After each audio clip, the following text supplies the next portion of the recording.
And to guide you on the road to the next reality, here's Suzanne Taylor. Welcome back. This is part 2 of the Cosmic Fuel Pump. Oh, you weren't here for part 1? Well, it was a little local show. Maybe you didn't live in LA. Well, it was the early 80s, so maybe you weren't born yet? Well, whatever. You know, that show was at Suzanne's restaurant. And it was not a food restaurant. It was a restaurant for food for thought. And here's what I was. I was your gourmet guru. I was your cosmic cheerleader. I was your whiz of is. Many wonderful titles I had. And, you know, it made perfect sense to be at the restaurant because I actually wrote this cookbook. So, food, cookbooks, and then me, who really is interested in changing the world.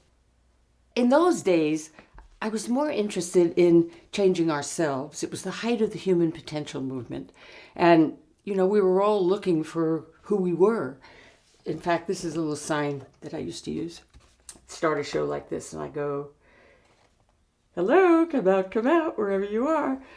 And I would talk about what wants to come out is your spirit self. Well, we talked like that back then.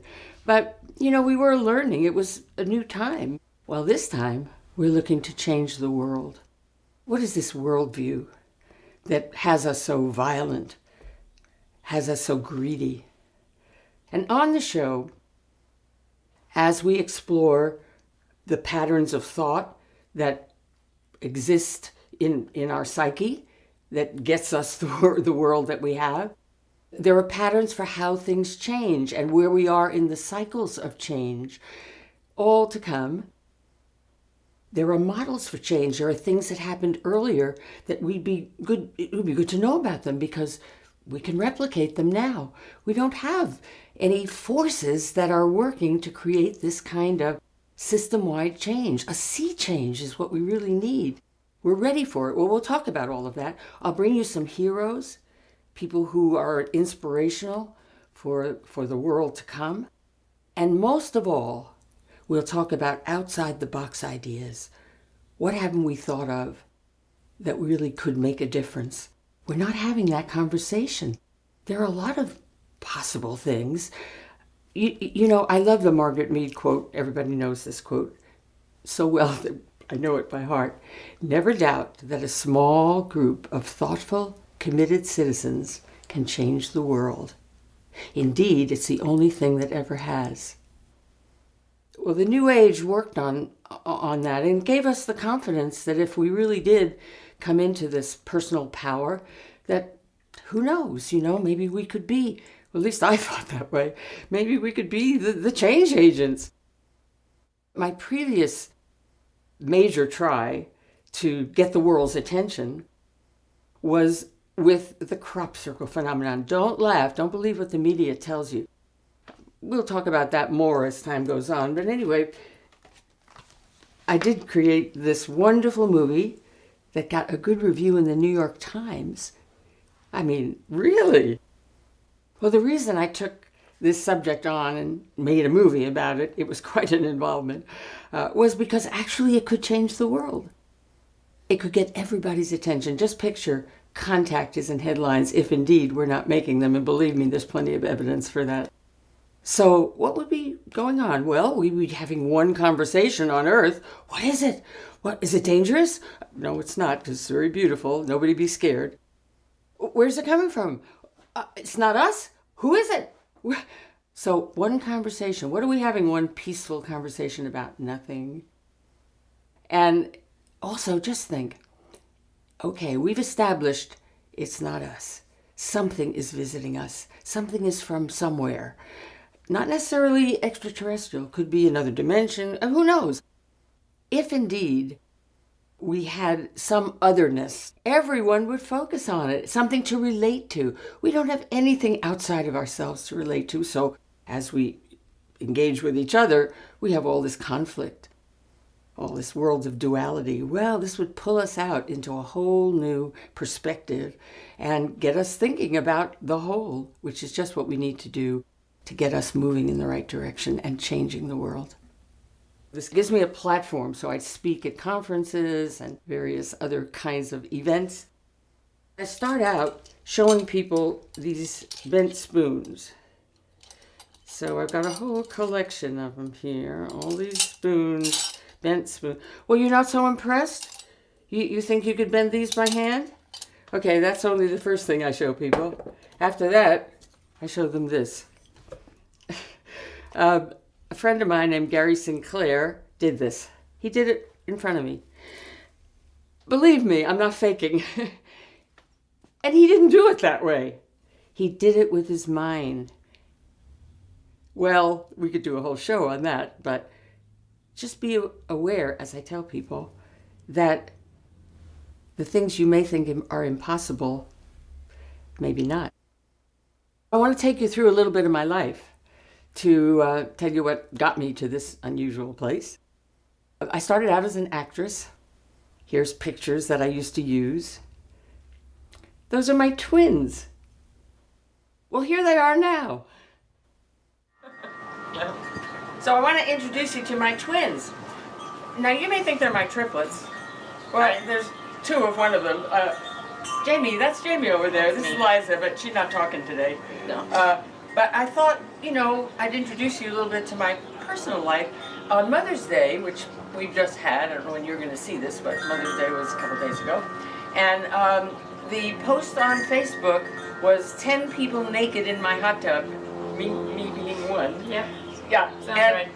And so I thought that would be kind of like a good segue to ask Jamie to talk about what it was like growing up here.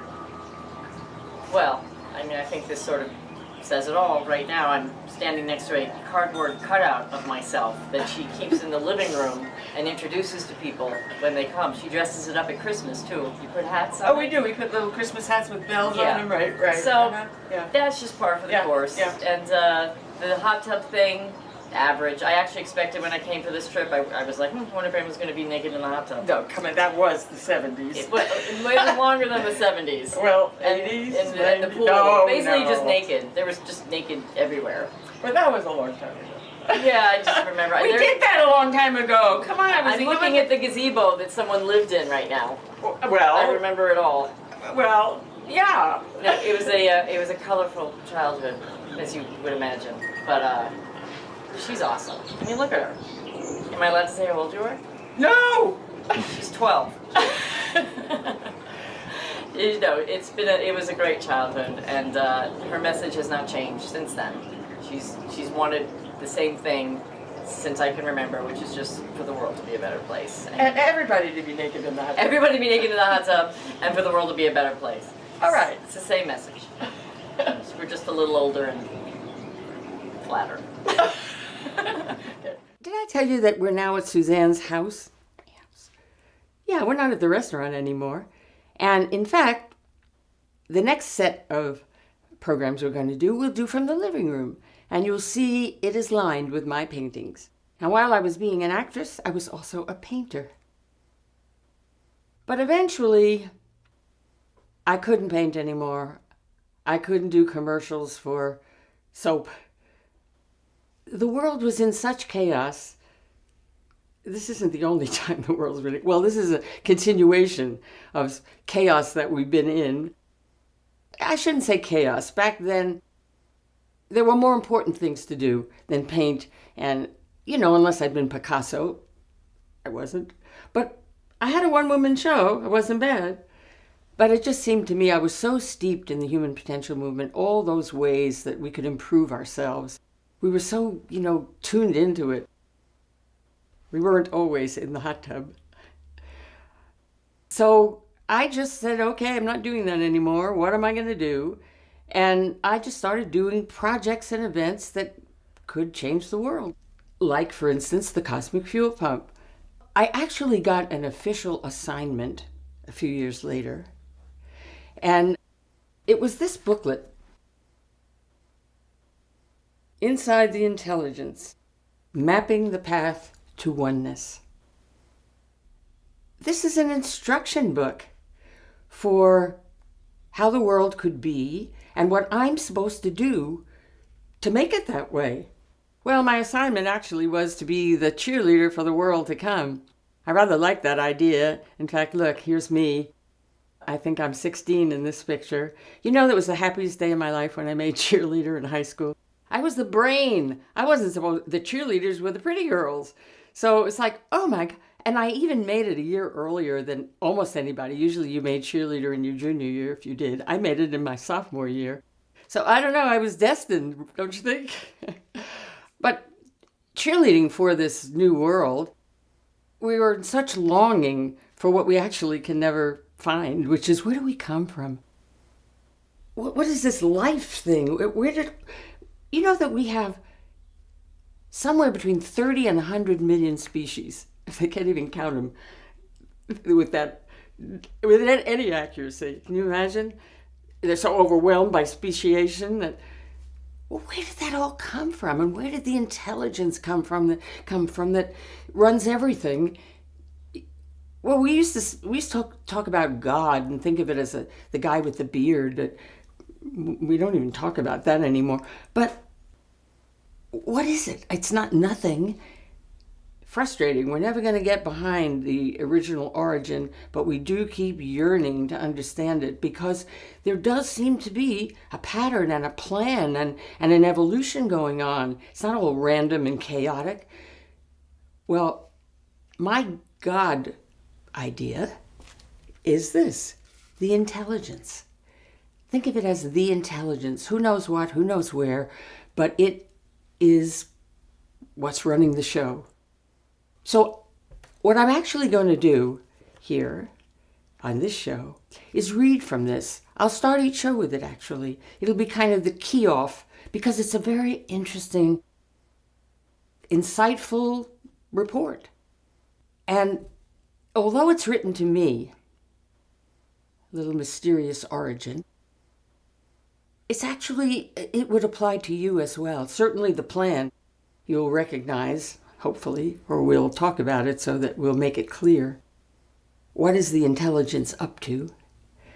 And then the directive to me could be the directive to you, because it's the directive for how to really serve this world. So I'm going to start with page 1. Here we go. Suzanne, start putting this book together. Start here. This is The Greatest Story Ever Told, Part 2. It's time for humanity to get it. This is not intended to be about getting it as some explanation of metaphysics. It's to be the spur to humanity's awakening. It's the map that will underlie the new reality. Nothing that goes on in the world is worth spending your time on without there first being an organizing idea. Humanity needs an organizing idea, a primal understanding.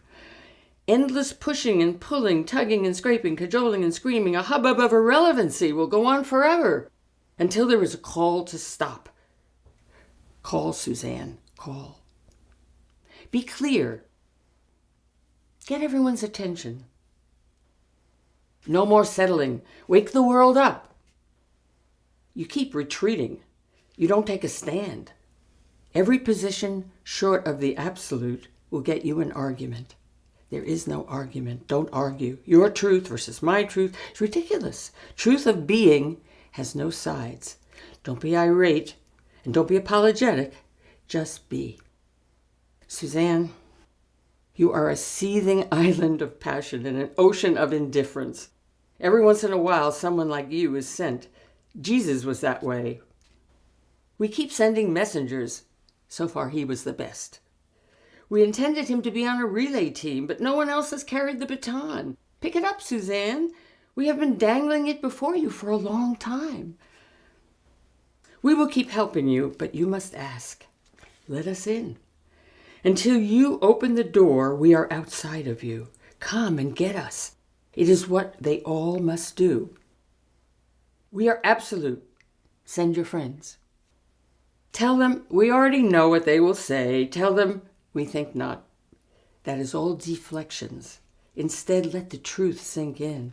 Suzanne, you're merely doing your job. That's what seething islands are sent for. We are giving you nothing to hide behind, Suzanne, not even us. We are you. It is all you talking. Your idea of a map is a good one. We are uncharted. It is time to be discovered. So, our little talent scout, agent for the divine, provocateur of the profound. Okay, it's the end of page 1. I got my assignment, got my map, got the beginning of it anyway. More to come.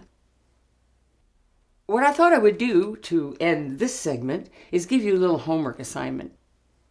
This has been catching up with me, where I've been, where I'm going, what we're doing. Well, why don't you catch up on your spare time? Go to our website and you'll find links to, first of all, a little bio I wrote about myself. Somebody put it in a chapter of people who they find interesting, a book to influence young girls with what they could be. So I'm a chapter there, and you'll find that on the site. And also, you'll find some episodes of the Cosmic Fuel Pump.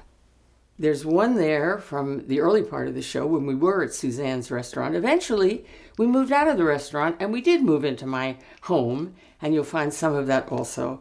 So you'll find a little preview of what we'll be doing or what you'll be seeing in the episodes to come. So come on back.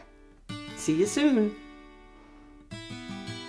To check out all the references mentioned by Suzanne and to have your own say about the show and about the world, go to suspeaks.org.